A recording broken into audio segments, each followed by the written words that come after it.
Bonjour à tous et bienvenue sur Séphiroth et compagnie. Je vous retrouve sur un thème qui est très récurrent, que je travaille beaucoup en consultation en tant que coach de vie, qui est le thème de la valorisation ou dans sa version négative. Pourquoi est-ce que j'arrive pas à me valoriser? Pourquoi au contraire je suis plutôt dans une dévalorisation? Alors je précise que je suis l'auteur du livre Le pouvoir des inclassables aux éditions Erol. Et donc un livre qui parle beaucoup justement de cette difficulté pour certains à prendre leur place alors que ce sont des gens qui ont justement un certain pouvoir.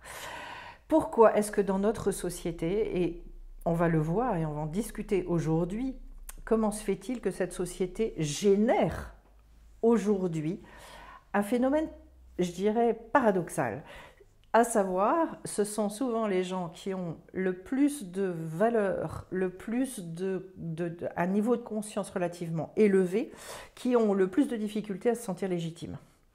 Alors c'est un phénomène, avant d'expliquer le pourquoi, c'est un phénomène dont parlaient les sages déjà il y a des siècles dans la tradition hébraïque, où ils expliquaient que sur cette période que nous vivons à l'heure actuelle, qui est une période de fin des temps, qui n'est pas la fin du monde, attention, entendons-nous bien, je ne suis pas du tout là-dedans, c'est à la fin d'un cycle. Et bien sûr, cette fin-là, justement, il y aurait un phénomène un petit peu particulier, à savoir que les personnes qui ont, je dirais, des niveaux de conscience les plus élevés, qui ont, si on peut avoir un vocabulaire plus spirituel, dont l'âme finalement est une âme extrêmement élevée, vont se retrouver à des postes extrêmement subalternes, vont avoir du mal et ne seront plus, je dirais, valorisés dans nos sociétés. Donc en fait, ceux qui sont les plus élevés spirituellement vont se retrouver en bas de l'échelle sociale, et que inversement, ceux qui spirituellement ne sont pas forcément très hauts, eh bien, vont se retrouver à diriger le monde, vont se retrouver à des postes dans les entreprises, dans la politique, où justement ils seront amenés à diriger ce monde. C'est un phénomène qu'on aperçoit aussi aujourd'hui, depuis maintenant un certain temps. Ce que disent les sages, et ce qui est très intéressant également, c'est que sur cette fin des temps, ce seront aussi des enfants qui dirigeront le monde. Alors intéressant, et notamment en France, de constater justement ce phénomène-là, de cette jeunesse qui est extrêmement mise à l'honneur, avec une absence quasi totale d'expérience, et sur des postes qui nécessiteraient une forme de sagesse, une forme d'expérience profonde, et qui éviterait, je dirais, beaucoup de souffrance à un peuple. Voilà, très intéressant de constater ça également. Alors, pourquoi est-ce que ce que l'on constate au niveau de la société a un lien direct avec ce problème de valorisation? Pour une raison extrêmement simple, pour plusieurs raisons. La première que je vais soulever avec vous aujourd'hui, c'est le fait déjà de comprendre que, étant donné que les valeurs sont complètement perverties aujourd'hui, eh bien, il y a un discours ambiant, un discours qu'on entend, qui va dissonner avec ce qu'on va ressentir à l'intérieur. Et donc il va y avoir, je dirais, une perte de confiance dans nos ressentis, perte de confiance dans nos intuitions. On entend qu'on se fiche de nous, on entend qu'on nous ment, on entend qu'on peut entendre une chose et son extrême contraire 15 jours après.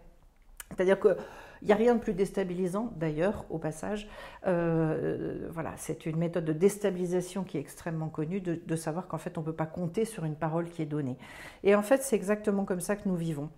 Avec en plus, donc outre cette déstabilisation-là, mais une dévalorisation totale du ressenti de la population, de ce qu'elle peut émettre comme besoin, comme signaler comme ressenti de carence, etc. À ce moment-là, on va dire non, mais maintenant, et c'est vraiment le discours qu'on entend maintenant depuis quelques années, tout ce système-là n'est plus au service de l'individu, c'est l'individu qui doit se mettre au service véritablement du système. Et c'est pour ça que c'est très intéressant de constater cette espèce de déresponsabilisation aussi qui a cours, c'est-à-dire on prend un certain nombre de mesures, après la société se retrouve la nation se retrouve dans un certain nombre de difficultés, notamment économiques, financières, et on a pris certaines mesures, mais après on va faire payer et on va dire finalement aux citoyens que c'est de sa faute, que c'est parce qu'ils ne travaillent pas assez, parce qu'il y a des fainéants dans la société. C'est-à-dire qu'on va toujours rechercher un bouc émissaire par rapport à, je dirais, une manière de gérer qui n'a pas été juste à un moment donné. Et au lieu de se remettre en question soi, on va rechercher et on va rechercher la responsabilité systématiquement à l'extérieur et après culpabiliser le bouc émissaire en question. Pourquoi est-ce que ça impacte le problème de la valorisation?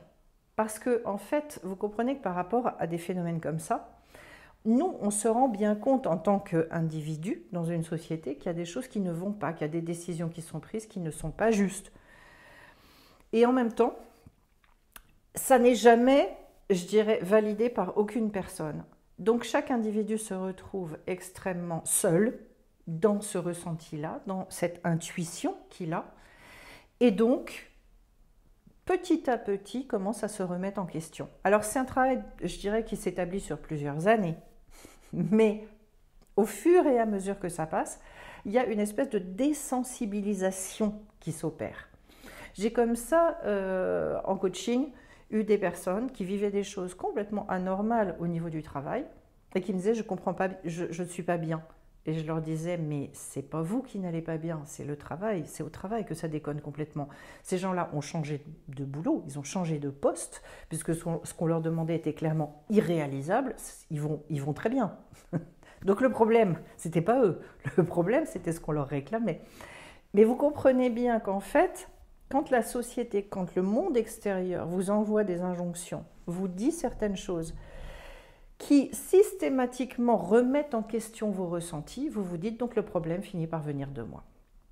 Ça empêche la personne de valider ce qu'elle ressent, de valider les valeurs avec lesquelles elle a envie de vivre. Et donc petit à petit, par ricochet, il y a une espèce de dévalorisation qui se met en place. C'est extrêmement pernicieux. Mais vous pouvez multiplier ça sur tout un tas de sujets. Je prends un autre exemple. Exemple très clair de certaines personnes qui ont peut-être connu l'infidélité en amour. Et vous savez que, je ne sais pas si ça existe encore aujourd'hui d'ailleurs, mais enfin, à une époque, il y avait d'ailleurs tout un tas de publicités dans le métro pour des sites qui proposent en fait d'organiser l'infidélité et de la rendre, je dirais, invisible. Voilà. Donc de faire en sorte que finalement cette infidélité puisse avoir lieu sans se faire prendre. Eh bien,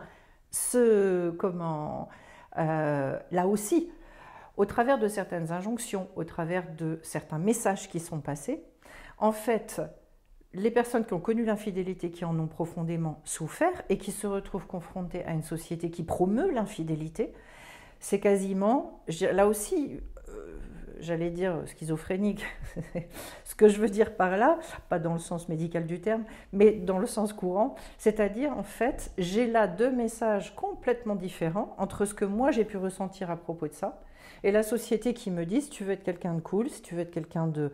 Eh bien, vas-y, lâche-toi, parce que de toute façon, si tu rentres pas là-dedans, ça veut dire que tu es quelqu'un de coincé. Voilà. Et donc, en fait, le gros problème, c'est justement l'absence totale qui est laissée à l'individu pour légitimer son ressenti, ses valeurs, et de dire, peut-être il y a des gens qui veulent vivre comme ça, mais moi, ça ne me ressemble pas, ça n'est pas ce à quoi je crois. Et donc, en revanche, qu'on me laisse vivre avec ces valeurs-là.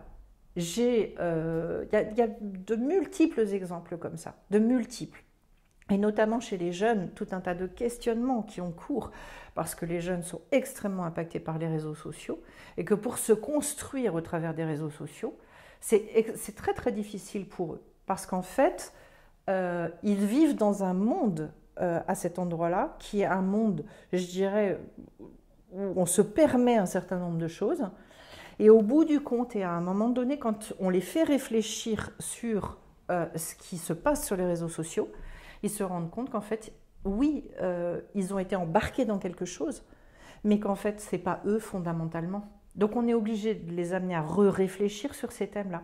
Est-ce que oui, non, j'ai besoin d'aller me mettre dans des poses suggestives sur les réseaux sociaux et de me mettre en photo sous toutes les coutures, en maillot de bain, voilà, avec des poses tout à fait particulières, pour être cool, pour aussi rencontrer quelqu'un, etc. Donc j'ai comme ça une toute jeune femme qui s'est rendue compte que oui, elle voulait rencontrer des garçons et des garçons qui puissent s'intéresser à son intériorité, mais qu'en fait, elle ne se présentait que sous la forme de l'extériorité qui devait être absolument impeccable.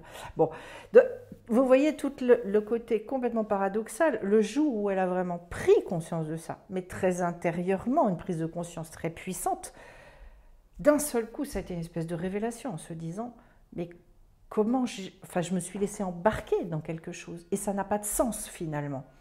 Je vous prends des exemples qui peuvent paraître très basiques, mais il n'empêche que dans nos vies et même nos vies d'adultes, des gens qui ont un peu plus vécu, eh bien on se retrouve confronté exactement aux mêmes choses. Pourquoi c'est si difficile de se valoriser? Parce que c'est un bombardement. C'est cette espèce de surabondance d'informations avec lesquelles nous sommes en désaccord profond, puissant, qui sont dans une récurrence terrible, terrible, terrible, et qui font, au bout d'un moment, enfin, il y a une forme d'épuisement qui peut s'instaurer, et surtout, il y a un sentiment de solitude totale dans nos ressentis profonds, en se disant, est-ce que je suis seule finalement à penser que tout ça, ça déconne, que tout ça, ça n'est pas normal, que moi, je n'ai pas envie de vivre comme ça?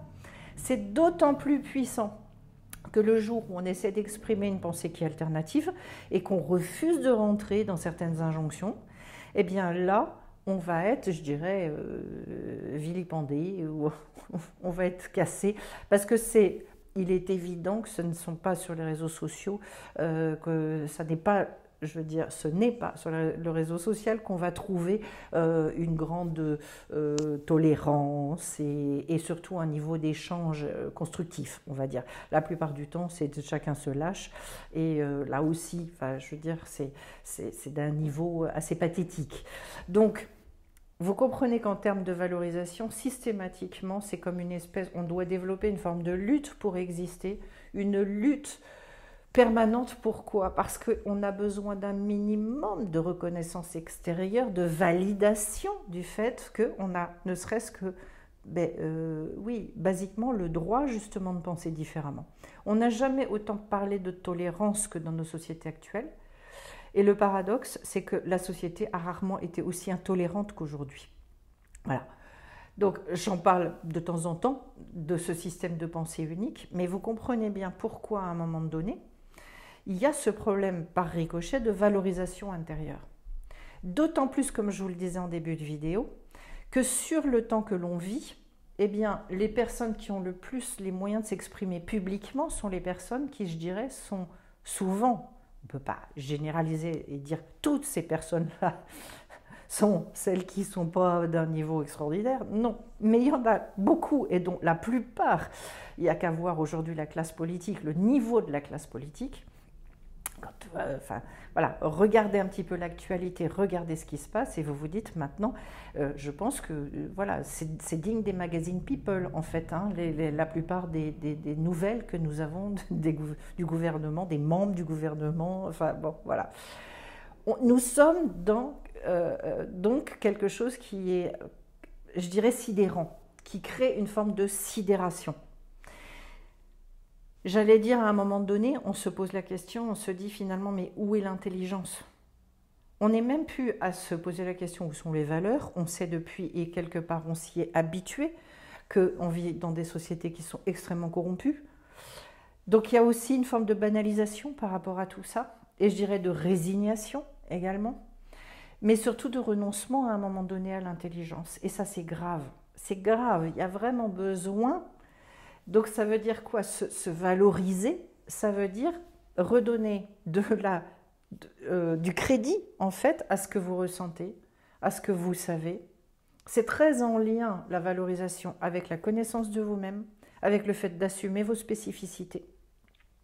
C'est également en lien avec je dirais une certaine fierté aussi de vos différences. Vous savez, autrefois, en France, c'était il y avait toujours ce combat dans les familles entre la droite, la gauche. Bon, il y avait toujours certains qui étaient d'une obédience et de l'autre, et certains de l'autre, etc. Et puis, il y avait des espèces de conflits. Aujourd'hui, on sait bien que droite ou gauche, ça ne signifie plus rien du tout. Et que de toute façon, les politiques qui sont menées, on a eu la preuve durant ces dernières décennies, sont rigoureusement les mêmes. Donc, ça ne change rien. Voilà, ce sont que des étiquettes et ce ne sont que des marionnettes de toute façon.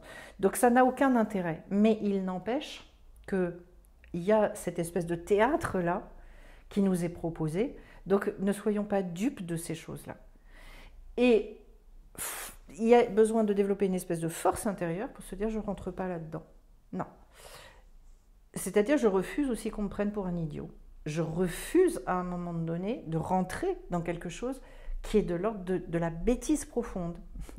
C'est un appel à l'intelligence, quelque part. Voilà. L'autre chose également, ça va avec la capacité à s'exprimer. Extrêmement important. Il y a d'ailleurs un film très très joli qui s'appelle, alors je ne sais plus si c'est à haute voix ou à voix haute, je ne sais plus, un film documentaire absolument magnifique qui a été fait là-dessus sur justement des enfants, des jeunes de banlieue qui ont l'occasion de développer leur capacité à exprimer, à défendre des points de vue, etc. C'est magnifique. Si vous ne l'avez pas vu, je vous invite à aller le voir parce que c'est toute cette reverticalisation, cette légitimité de la parole de chacun et on voit à quel point ça reconstruit ces jeunes-là. C'est vraiment merveilleux. Qui retrouvent un pouvoir au sein par le fait de pouvoir s'exprimer. Donc c'est très très en lien aussi avec ça. Et naturellement d'être écouté un minimum, c'est ce que je vous disais. C'est pour ça qu'en fait, attention, la valorisation, elle va passer forcément à un moment donné par le fait d'avoir une reconnaissance extérieure. On n'est pas sur une recherche systématique de cette reconnaissance au sens de devenir dépendant de cette reconnaissance. En revanche, il est évident que si jamais, et c'est ce que fait la société, si jamais la voix qui est portée par les individus n'est, je dirais, entendue, n'est à un moment donné valorisée justement, ou vous savez, les fameuses phrases choc de certains hommes politiques, je vous ai entendu. Bon, voilà, il y en a plusieurs qui ont pu dire ça à un moment donné. Être entendu, c'est extrêmement important. La valorisation, elle va passer par là. Comme aujourd'hui, on ne le trouve plus, je dirais, dans le monde institutionnel, dans tout ça, qu'on arrive à une société qui est profondément injuste, une société qui n'arrive plus d'ailleurs à faire fonctionner une justice, c'est très très intéressant de constater cette chose-là, eh bien, on a besoin de recréer, je dirais, une espèce de réseau autour de soi, avec des gens qui sont justement en capacité de s'écouter, en capacité de s'entendre, pas dans le sens d'être tous systématiquement d'accord les uns avec les autres, mais s'entendre dans le sens de laisser un espace d'existence à l'autre, même si la manière dont l'autre vit les choses est extrêmement éloignée de ma manière de vivre les choses. Mais il n'empêche qu'on se respecte et il n'empêche qu'on accepte d'écouter l'autre. Et l'autre accepte aussi de nous écouter. Voilà. La valorisation, elle ne pourra repasser que par là. En tout cas, retenez bien une chose. Comprenez bien que c'est le système même de la société aujourd'hui qui instaure cette dévalorisation des êtres qui devraient être le plus mis en valeur. En fait, c'était Platon, mais après, Platon a repris aussi beaucoup de choses d'autres traditions. Voilà, puisque antérieurement aussi, on le retrouve dans la sagesse hébraïque, le fait que, très spécifiquement, ce qui rend légitime les gens à avoir du pouvoir, c'est précisément le fait de ne pas en vouloir. Voilà. Alors, vous regardez aujourd'hui dans nos sociétés, toutes les personnes qui sont et qui ont du pouvoir et qui ont marché sur X personnes pour justement réussir à se l'accaparer et qui ne veulent plus le lâcher derrière, c'est terrible. C'est-à-dire qu'en fait, il n'y a plus aucune volonté et aucune conscience de la responsabilité qui incombe à une fonction. On n'est pas là parce qu'on se sent responsable d'eux, on est là parce qu'à un moment donné, on a été dévoré par ses intérêts propres. Voilà. Et que vous comprenez dans cette optique-là, pourquoi est-ce que de revisiter et de tout revoir, à l'aune cette fois-ci de ce que je viens d'échanger avec vous, ça veut dire que vous, en termes de valeur, vous n'allez plus du tout vous voir de la même manière. Et c'est pour ça aussi que très très souvent, je suis amenée et je coach des gens qui ont des fois des postes à responsabilité relativement élevés, etc. Et je leur dis, mais si vous quittez ces postes à responsabilité, si vous y renoncez en tout cas, puisque en fait le problème c'est aussi jusqu'où est-ce que j'ai envie, moi, d'aller au bout de cette ambition.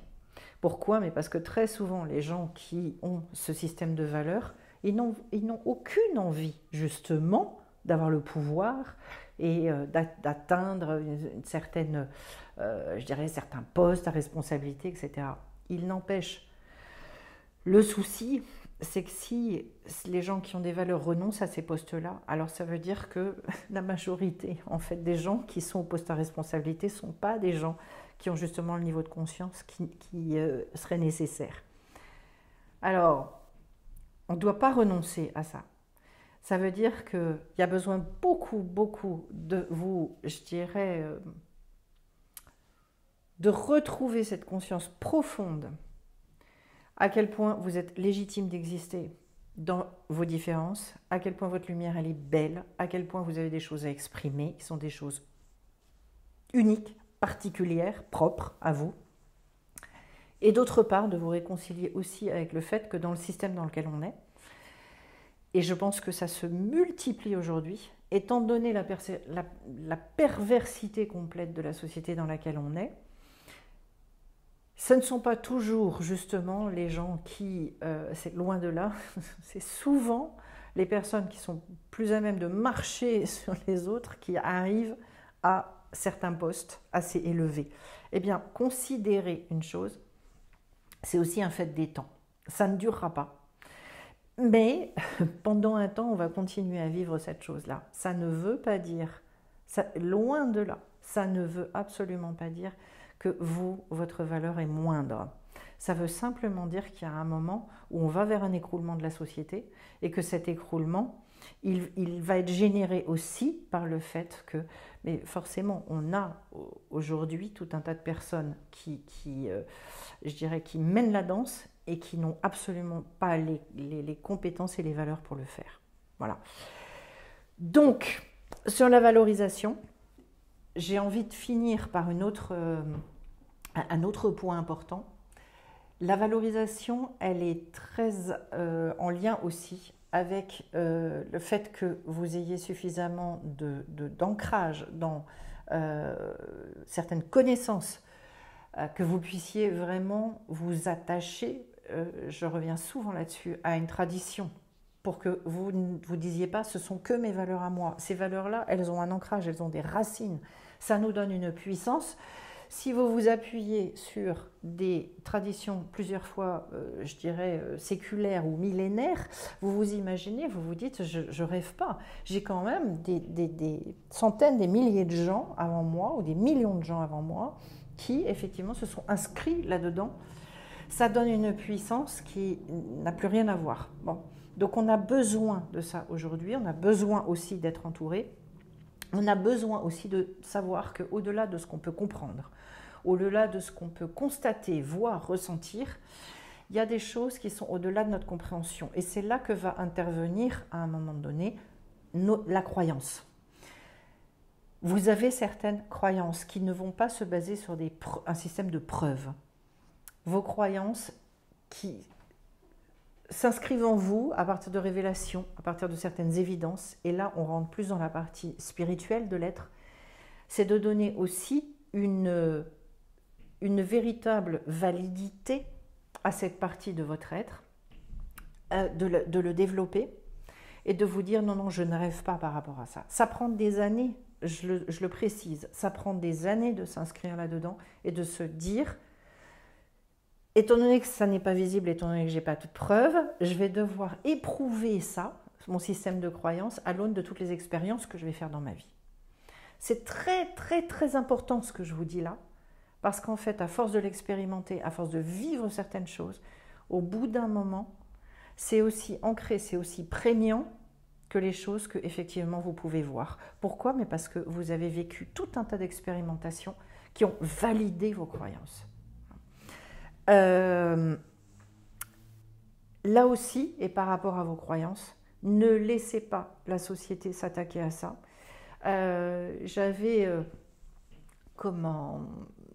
J'avais retenu, enfin il y a des années de ça, dans Les Inrecuptibles, c'était une citation que je ne serais pas capable de vous reciter de mémoire, de François Peillon, qui était ministre de l'Éducation à l'époque, donc ça date, et qui disait qu'en fait, pour redonner la liberté à l'individu, il fallait que l'État arrache, le mot était très fort, hein, que l'État arrache finalement l'élève à tous ces déterminismes, donc le déterminisme familial, culturel, etc., etc.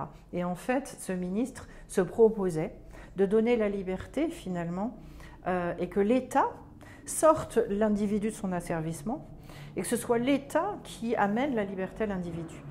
C'est vous dire, d'abord, bon, je dirais, la bêtise insondable de ce genre de réflexion, puisque personne ne peut donner la liberté à personne, puisque par essence, la liberté, c'est à chaque être humain de la conquérir. Donc déjà, c'est d'une bêtise insondable. Mais plus loin que ça, je dirais l'arrogance de dire un État qui est une entité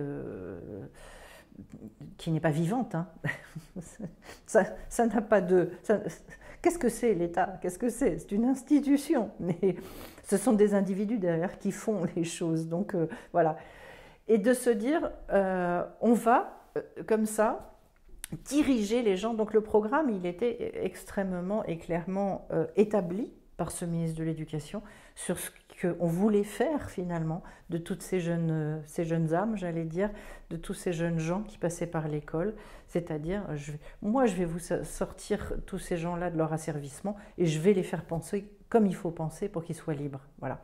On voit hein, aujourd'hui d'ailleurs le résultat de tout ça, puisqu'en fait cette réflexion-là elle a plus de 10 ans et qu'on voit au niveau scolaire tout ce que ça peut donner.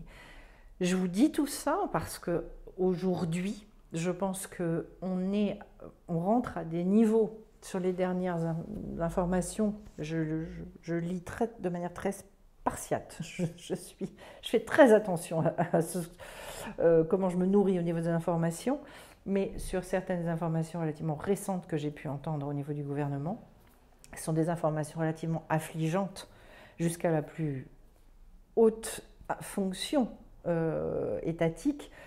Eh bien, en fait, je crois qu'il y a un besoin de se réveiller par rapport à ça. Et que les personnes qui, justement, et c'est pas forcément en étant dans une espèce de révolte par rapport à ça. Ça fait des années, de toute façon, qu'on en est là, et que la seule chose, c'est que c'est de plus en plus grossier et évident. Mais j'ai envie de vous dire, il y a un besoin de créer un contrepoids. Et que ce contrepoids, il est dans la revalorisation de vous-même, de vos pensées, de vos spécificités, de redonner du crédit à tout ça. Et donc faites attention aussi, je dirais, par rapport aux choses dont vous vous nourrissez, faites attention, j'ai toujours dit ça à mes enfants, quand ils me disaient oui, on m'a fait une réflexion, comme si on m'a dit ci, on m'a dit ça. Et j'ai toujours dit, ça vient de qui? Quelle est la source? Et en fonction de la source, c'est à vous de donner le crédit que vous avez à donner. Vous savez, c'est la première des choses quand on fait dans l'information, normalement, dans une vraie information. Pas l'information d'aujourd'hui. Il reste quelques médias indépendants, mais il y en a très très peu. Mais normalement, un vrai travail de journaliste, c'est quoi? C'est justement vérification des sources. Et selon la source, on dit je laisse tomber parce que ça... À partir du moment où il y a un conflit d'intérêts, la source, on ne peut pas tenir compte. Aujourd'hui, la plupart des gens sont dans des conflits d'intérêts permanents pour tout.